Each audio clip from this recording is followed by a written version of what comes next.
So I remember living in Fall River. This was back in 1998, 97, and I'd walk along the streets, and every backyard of every house I could swear in the blocks, the city blocks, had a garden in the backyard, about a half acre of land maybe, a little less, and they'd have a garden. In the center of it, they'd have a statue of the Christ after the crucifixion, Jesus Christ, across the lap of the Virgin Mary, resting after he'd been crucified and was in heaven. And then Saint Anne's Church, they had the red candles glowing every day. And the people in the side rooms would go there every day, mostly Portuguese people, to pray. And that was when we were doing Meals on Wheels in Fall River, and we did it in Rehoboth too. Me and my brother did it in Rehoboth, and me and this lady, along with these two kids, did it in Fall River. So this was back in, like I say, 77, 78. You could really save lives doing that. And I would go back to the place and tell them whenever somebody was not doing too good. And you could really help out. I like to try to stay there for like at least 4 minutes or 5 minutes. To make sure that the people were alright, but one of the kids was always rushing me. He wanted to get it done within like 45 minutes at the most. So when I was doing it with him, I couldn't spend much time. But it's alright. So it was living in Fall River. And something very interesting happened in America in 1977. It was a spiritual revival 4 years after the Vietnam War. I think it was like a time of healing right before another disaster happened in 1979. Actually, two things concurrently that I think of, maybe more. Yeah. So going in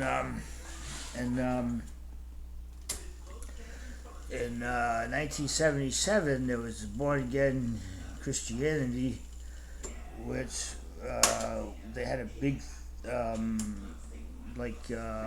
gathering in Providence, Rhode Island, with all these workshops, and probably all across the country of born-again Christianity of every denomination. Of which we were Catholic, or I consider myself non-denominational, I guess. I was raised Catholic. And so there was these workshops all over the place. And there was the confluence of 3 different spiritual awakenings coming into all the Eastern religions, and Christianity, all different sects of Christianity, all different sectors of Christianity or denominations of Christianity, and a belief in ESP. There was a guy named Uri Geller who claimed he could bend things just with his mind. And I mentioned that in school one day, and I got laughed at. I said, well, I was like 16, 17. I said, well, there's this guy named Uri Geller. I was going to Providence College at the same time, too. And the course of ESP to give him. And they said, well, you know, there's this guy, just a kid, this guy Uri Geller, he actually bends spoons and forks and knives and stuff like that. And everybody burst out laughing. It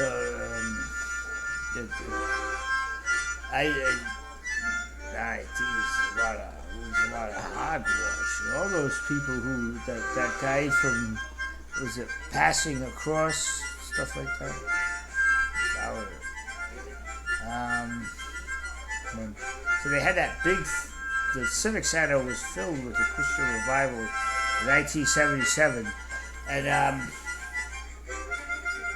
so there was workshops all over the place, and I remember everybody talking, and then we went to a weekend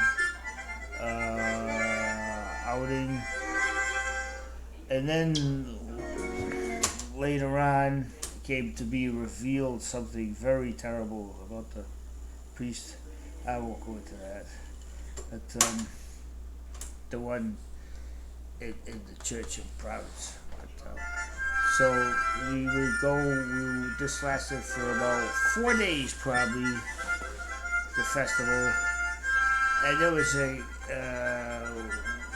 one guy who was going there, he used to burst into tears. And he ran a toy store.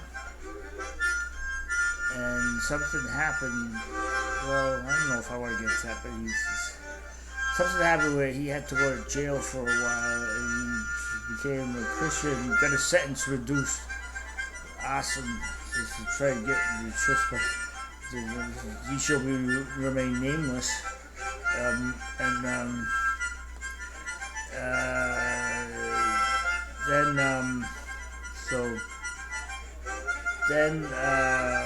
So 1977 was all those three things all happening at once. And then I was working all the time back then. The first job at 12, mowing lawns for Mrs. Wyatt.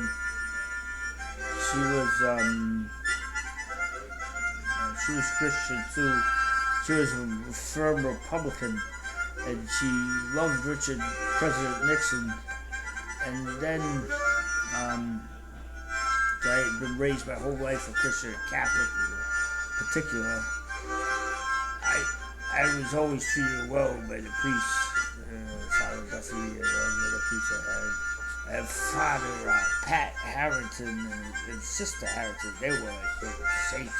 Everybody, all the kids at school loved them. And then there was my mother and my Aunt Barbara Cox. She was probably the most beautiful person I've ever known in my whole life. What a soul she had. And they actually went to see Pope John Paul II in Boston, I think. And then in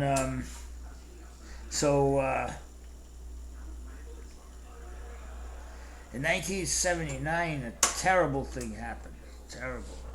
The Iranian students kidnapped something like 150 a certain amount of Americans from the embassy and held them hostage for like a year and a half. And then President Reagan came into office. And President Jimmy Carter, he's a great humanitarian. I always loved him. He's a great man. And President Reagan put an end to Soviet Union. I don't want to be political or anything.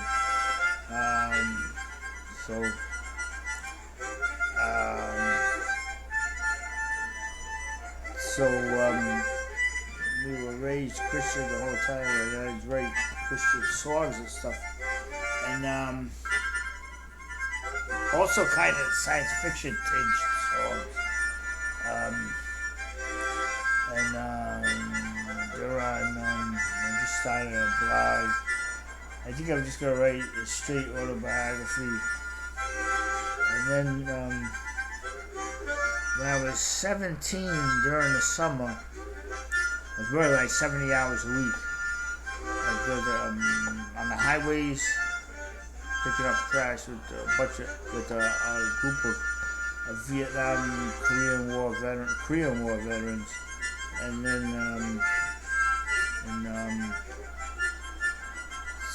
at the weekends I was working at Archie's Tavern, and that before period issue called me Turtle, and then at Archie's Tavern they called me Speedy Gonzales.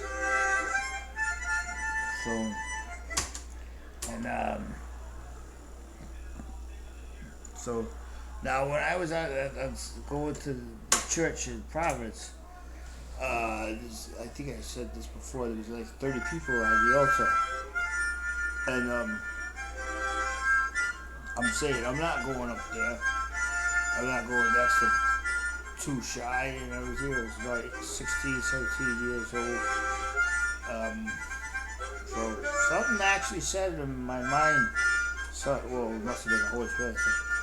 That guy is going next, you're going after him. And that guy went next, there was going after, no, it was like 30 people. 30 people up there. And then I seen that girl who was having visions of the Holy Spirit in Medjugorje, and there's pictures of a soft white glowing light above her. And then I thought it must be the Holy Spirit. And if anybody stands against a white wall, you can see above their head a white light and see. Oh, you can see everything. That's your soul. You see it.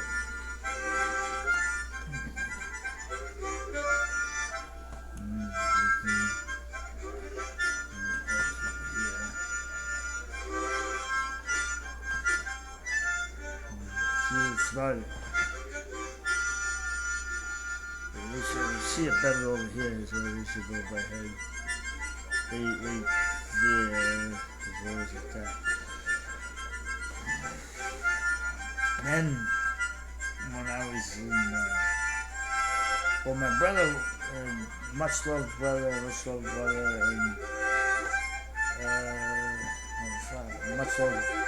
father, and much feared, and some of the things he did, like Pepe, and Grandma, and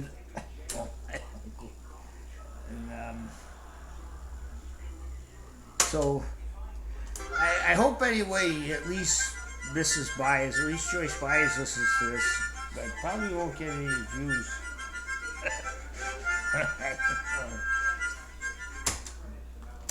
I can send it to the blessed Joyce Byers. And, so I will now regale you with some.